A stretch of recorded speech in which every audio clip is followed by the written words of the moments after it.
Guys, ini dia handphone terbarunya Realme di tahun 2022 ini. Nggak nanggung-nanggung, mereka langsung masukinnya kelasan mid-range dengan spek dan fitur layaknya flagship. Katanya sih begitu. Makanya ini juga gue udah penasaran banget pengen buka boxnya dan nyobain sedikit ya. So, ini dia Realme 9 Pro Plus 5G.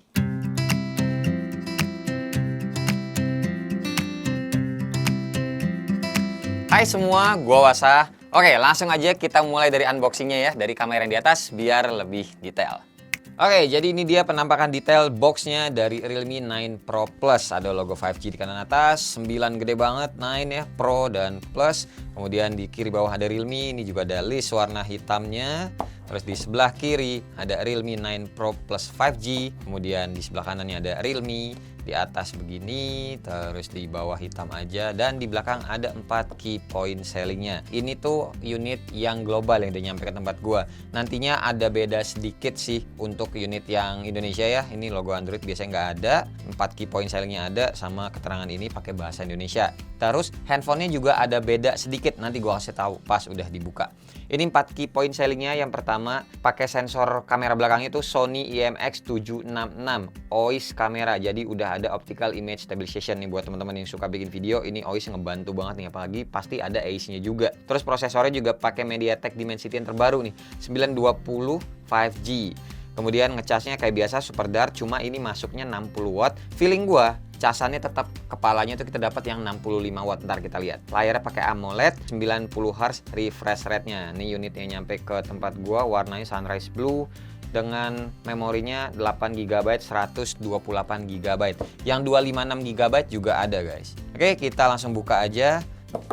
Sininya hitam, luarannya kuning, di baliknya nggak ada apa-apa. Hey, welcome to Realme family, let's embrace a new journey. Oke, masih sama slogan-slogannya. Kita lihat isi dalamnya dulu. Dapat casing pastinya. Oke, dapat yang smoke black seperti ini, nice. Terus ini adalah quick start guide biasa, sama dapat SIM card ejector. Oke, terus ini dia handphonenya yang berwarna biru pastinya ya. Oke, kemudian ini adalah kabel datanya Type A to Type C ya, seperti biasa. Dan ini dia super dart kepala casannya, seperti biasa, ngecasnya pasti cepet banget ini. Ya bener, 65 watt sih. Mungkin teman-teman nggak kelihatan, cuma kebaca kok ini sama gua. Oke, ini dia handphonenya. Mana. Salah nih casingnya. Nah, ini handphonenya. Kita buka dulu. Oke, depannya seperti ini. Kamera depannya di kiri atas. Terus, nah ini dia berwarna birunya. Wah, hampir-hampir nyaru. Tapi cakep nih, biru muda kayak gini suka gue. Dan ini finishingnya teman-teman kalau perhatiin tuh ada glitter-glitternya. Bentar, stikernya gue lepas dulu ya. Nah, ini dia, udah bersihkan lebih enak ngelihatnya. Tuh, kelihatan ya? Ada glitter-glitternya nih. Coba gue deketin lagi. Cakep sih, nih handphone. Cantik lah jadinya. Nah, ini yang tadi gue singgung di awal. Unitnya tuh ada tulisan CE, terus plastik, tempat sampah dicoret, terus ini bla bla bla seperti ini. Yang nantinya itu kalau yang unit Indonesia nggak ada seperti ininya guys, tulisan kayak gini hilang, adanya yang Realme kayak gini aja. Udah, jadi jeroannya juga sama, bentukan fisiknya juga nih sama-sama aja semuanya. Oke, ya kamera belakangnya seperti ini, dan mari kita nyalain. Habis itu gue akan tes beberapa aplikasi yang biasa gue install kalau lagi unboxing seperti ini. Oke guys, balik lagi nanti. Oke, pas pertama kali megang handphone ini sih jujur ya gue suka sama desainnya slim begini, kayak handphone flagshipnya Realme yang udah pernah gue bahas sebelumnya, kayak si GT series. Karena ini juga baterainya tuh 4500 mAh, jadi ya bikin HP-nya lebih slim. Layarnya ini tuh berukuran 6,4 inci Full HD Plus dan bisa 90 Hz juga refresh rate-nya. Panelnya tuh AMOLED pastinya, makanya fingerprintnya juga ada di dalam layar, dan ini pakai kaca Corning Gorilla Glass 5. Cuma keluhan gua ada di bezel bawahnya aja sini yang masih agak lebih tebal dibandingkan bezel lainnya yang kiri kanan atas. Jadi kelihatan banget sih mid range-nya kalau dari fisiknya seperti ini. Terus juga tenang aja, kita udah dapat anti gores bawaan, udah tertempel di handphonenya. Lanjut, handphone ini masih ada jack audio 3,5 mm di bagian bawah. Slot SIM cardnya cuma bisa nampung 2 nano SIM card aja tanpa micro SD. Jadi buat teman-teman yang ngerasa 128 GB yang gue pegang ini nggak cukup, nantinya bisa ngambil yang 256 GB aja. Oh ya, handphone ini juga speakernya stereo ya, ada di atas sama di bawah. Bagian frame handphone ini tuh materialnya polikarbonat, tapi back covernya ini adalah kaca. Finishingnya berwarna biru dengan ada aksen glitter kayak yang tadi gue bilang, dan punya keunikan sendiri nih guys, yaitu bisa berubah warna jadi agak kemerah-merahan oranye gitu kalau kena terik sinar matahari langsung ataupun kena sinar UV kayak begini. Kalau udah nggak kena matahari lagi ya warnanya bakalan balik sendiri kok nantinya. Terus info juga nih, unit yang gue pegang ini adalah unit yang global ya, sekali lagi. Jadi ada tanda-tandanya yang kayak begini. Nantinya di unit yang resmi itu tidak ada. Adanya ya logo Realme ini aja. Dah cukup dulu soal fisik dan desainnya. Buat jeroannya, handphone ini tuh pas awal kita nyalain, ada 29 aplikasi yang mesti diupdate. Terus makan memorinya sekitar 20,8 GB di awal-awal kena sistem. Masih ada sisa lumayan banyak lah ya. Gue ngecek sensor box, ada nih giroskopnya, NFC pun ada.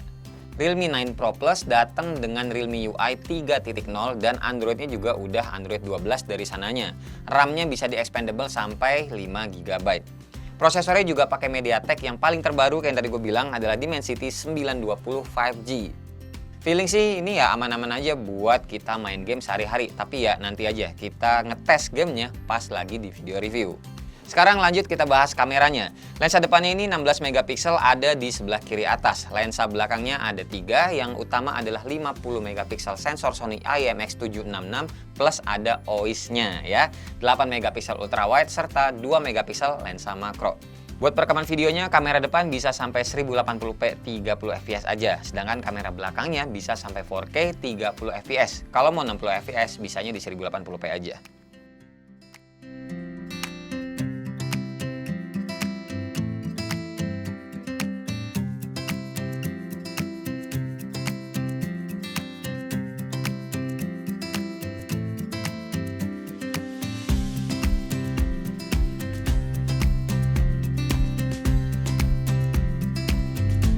Dan ya udah, pokoknya segini aja dulu video dari gue ya, unboxing sama mini review untuk Realme 9 Pro Plus 5G, si HP mid-range dengan fitur-fitur flagship pertama dari Realme di tahun 2022 ini. Apalagi mereka juga bilang Realme 9 Pro Plus ini adalah smartphone kamera flagship pertama yang menggunakan IMX766 serta OIS di range harganya 4 jutaan. Iya guys, 4 jutaan aja. Oke, kedepannya bakalan ada video reviewnya pasti, karena gue juga penasaran sama hasil kamera yang di malam hari atau low lightnya. Terus Instagram story-nya juga gue penasaran. Pastinya soal performa chipsetnya juga penasaran, baterainya juga penasaran, tahan berapa lama, serta ngecasnya juga berapa lama si Super Dart-nya ini. Oke, dah segini aja dulu. Terima kasih banget pokoknya buat teman-teman yang udah nonton dari awal sampai akhir. Dan seperti biasa nggak usah di like, nggak usah di share, dan nggak usah juga di subscribe channel ini kalau tidak bermanfaat. Tapi kalau bermanfaat silakan share juga dong ya teman-teman, siapa tahu nambah pahala. Sampai ketemu di video selanjutnya. Bye-bye. Cheers.